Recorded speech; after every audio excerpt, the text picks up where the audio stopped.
I am in Des Moines, Iowa, in the lobby of the Marriott. And why are you here? I'm here because my father, Newt Gingrich, is running for president. So we talked a little bit earlier about what women need to know if they are on the fence trying to decide who to vote for. Why do you think they should vote for your dad?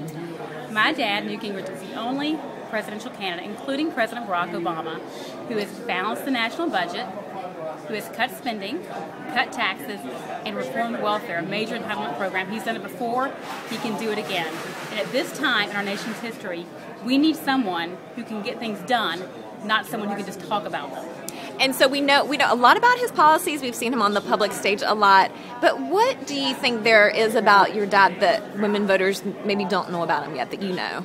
Well, I think that he really has a great big heart, and I know that you have on the website also the clip from the Cafe Mom group with Frank Luntz. I would encourage everyone to go and watch Dad as he talks about what's important to women. He understands that women often bear the brunt of the economy, and that to figure things out and that to get the economy going is very important.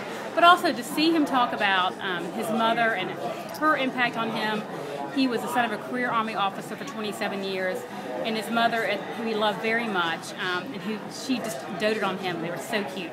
But at the end of her life, she suffered from both depression and bipolar disease. And he talks about how hard that was and how that's what drives his policy decisions in terms of really investing money into brain science.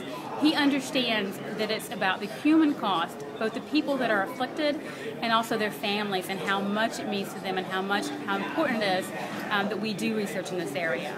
Thank you so much, Jackie. Thank you.